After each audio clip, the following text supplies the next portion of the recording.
Bonjour, alors dans cette deuxième partie des vidéos sur l'échelle des prix, on va déterminer le prix de vente net.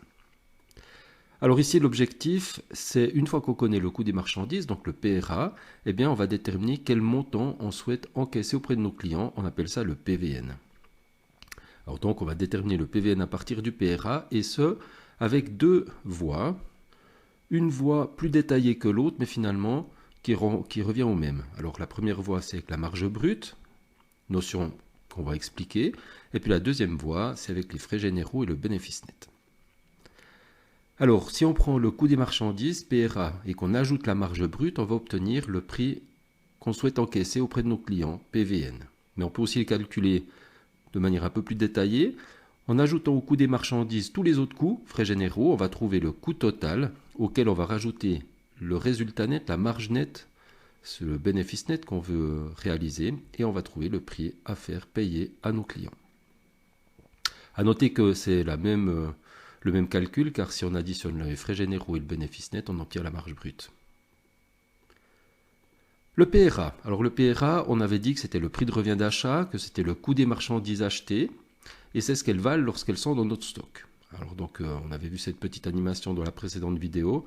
C'est vraiment les marchandises achetées, tout frais compris, les frais d'achat j'entends, ça s'appelle le PRA. Et on part de ce PRA. Pour déterminer le PVN, prix de vente net, ici c'est vraiment, il faut retenir que c'est le montant qu'on encaisse auprès de nos clients. C'est le prix payé pour les marchandises qu'on leur vend.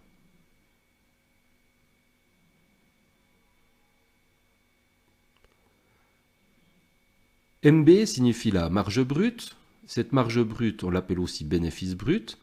En fait, c'est la différence entre le coût des marchandises et le prix qu'on veut encaisser auprès de nos clients. Voilà, c'est la différence. Si on voit ici le petit graphique, le prix de vente net en bleu, c'est le montant qu'on va encaisser. Le PRA, c'est le montant qu'on a dû payer finalement pour acheter les marchandises et se les faire livrer. La différence entre les deux, c'est la marge brute, donc un bénéfice ici. Elle sert en fait à quoi cette marge brute? Elle sert à payer toutes les charges et à assurer un bénéfice net. Et puis quand on calcule la marge brute, eh bien il n'y a pas de règle précise, c'est la donnée qui va nous indiquer si c'est soit le PRA, soit le PVN, qui est la base de calcul, donc qui vaut 100%. Alors voilà, ce bénéfice brut, il sert à payer les frais généraux et à assurer un bénéfice net. Alors après, on peut changer la formule, parce que le bénéfice brut est égal aux frais généraux plus le bénéfice net, et de là on peut tirer que voilà, le bénéfice net est égal à la marge brute moins les frais fixes, donc les frais généraux, ou alors que les frais généraux correspondent au bénéfice brut moins la marge nette, bénéfice net. Bref, il y a plein de petits calculs à faire. Alors, premier exemple, pour pouvoir voir un petit peu en application ces notions-là. Donc ici, si on a un PRA qui vaut 1000 francs et qu'on a une marge brute qui vaut 40% du PRA, alors là, on comprend 40% du PRA, c'est le PRA qui vaut 100%. Alors voilà, on met le PRA, les 1000 francs, la marge brute. Cette marge brute, on va l'ajouter pour trouver le montant que les clients doivent nous payer. 40% du PRA, ça signifie que le prix de vente net vaudra 140% de ce PRA.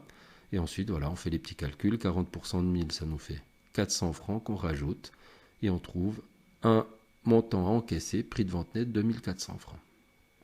Alors voilà, si on prend un deuxième exemple, avec un PRA toujours de 1000, mais cette fois une marge brute qui correspond à 40% du PVN. Donc cette fois-ci, ça veut dire que c'est le PVN qui vaut 100%. Donc si on fait le même genre de calcul, PRA 1000 francs, plus la marge brute, ça nous donne le PVN. Cette marge brute, elle vaut 40%, mais cette fois le 100%, c'est le PVN, ce qui fait que quelque chose plus 40% nous donne 100%. On trouve les 60% correspondant au PRA. Et là, on doit faire une règle de 3. 1000 divisé par 60 fois 40 pour trouver la marge brute.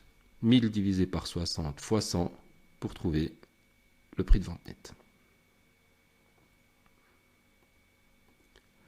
Les frais généraux maintenant. FG, ce sont toutes les charges. Toutes les charges que l'on peut avoir hors les marchandises. Les marchandises, c'est le PRA, mais après, il y a les salaires, les loyers, les frais d'administration, les charges financières, etc., etc., etc. Donc, toutes ces charges, on les appelle les frais généraux, qui viennent s'ajouter au coût des marchandises, PRA, ou alors qui se déduisent de ce qu'on appelle l'EPR, on verra plus loin, qui est le coût total. Alors voilà, si on fait le coût total, PR, moins les frais généraux, ça nous donne le coût des marchandises. Puis ici, une fois de plus, c'est la donnée qui va nous indiquer quel est l'élément qui vaut 100% parce qu'il n'y a pas de règle. Ou alors il s'ajoute au PRA. Le PR, justement, qu'on appelle le PR, c'est le prix de revient. En fait, c'est le coût total, c'est-à-dire le coût des marchandises plus toutes les autres charges.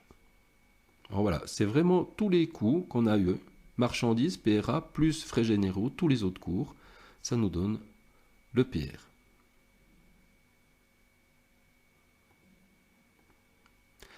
Alors, un autre exemple, on part toujours de ce PRA qui vaut 1000 francs, et puis on nous dit que les frais généraux correspondent à 20% du PRA.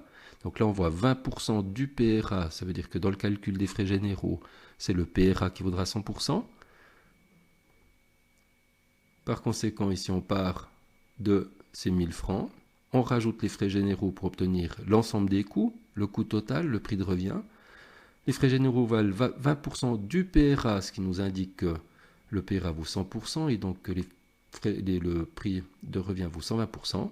Et après, voilà, 20% de 1000 francs, ça nous fait 200 francs de frais généraux pour un coût total de 1200 francs.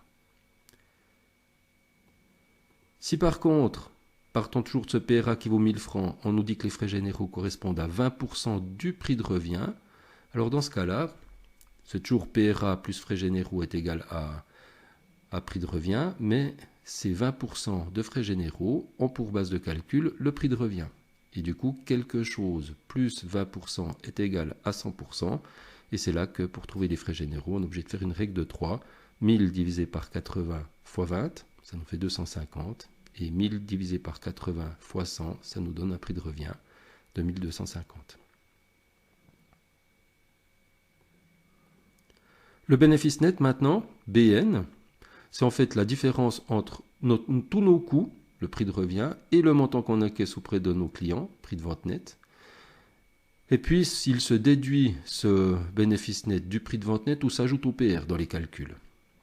Puis là aussi, il n'y a pas de règle, donc il faudra lire attentivement la donnée pour savoir si c'est le PVN ou le PR qui valent 100%. Alors voilà, la différence entre le coût total ici et le prix encaissé auprès des clients, c'est le bénéfice net qu'on va empocher. Cinquième exemple.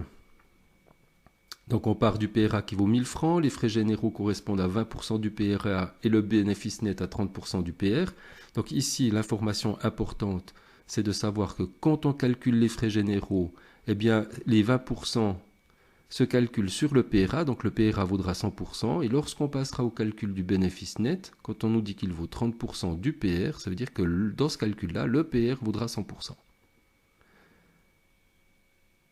Alors voilà, on part du PRA, 1000 francs, on rajoute les frais généraux pour obtenir le coût total.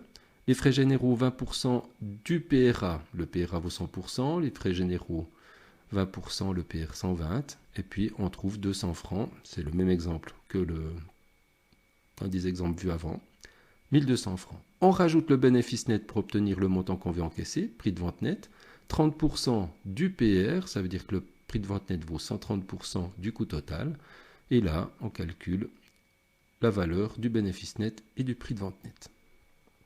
Alors voilà, quand on a des exemples comme ceux-là, la base de calcul étant en haut du calcul, c'est plus simple. Par contre, si on prend un dernier exemple ici, toujours avec ce PRA qui vaut 100%, mais cette fois, les frais généraux valent 20% du PR. Ça veut dire que quand on calculera les frais généraux, eh bien, il faudra considérer que le prix de revient vaut 100% et le bénéfice net vaut 30% du PVN. Dans le calcul du bénéfice net, ce sera le PVN qui vaudra 100%. Voilà, on recommence avec le même petit schéma. PRA 1000 francs, plus les frais généraux est égal au coût total, PR. Les frais généraux valent 20%, mais cette fois du prix de revient, ce qui fait que quelque chose plus 20 est égal à 100. On doit faire une règle de 3 pour trouver les frais généraux. 1000 divisé par 80 fois 20, et pour le PR, 1000 divisé par 80 fois 100. Ensuite, on rajoute le bénéfice net pour trouver le prix de vente net. 30% de bénéfice net qui se calcule sur le prix de vente net. Là aussi, quelque chose plus 30 est égal à 100 et on doit passer par une règle de 3. 1250 divisé par 70 fois 30, et 1250 divisé par 70 fois 100. Voilà, alors j'espère que cette partie 2 de l'échelle des prix du PRA au PVN est un petit peu plus claire pour vous.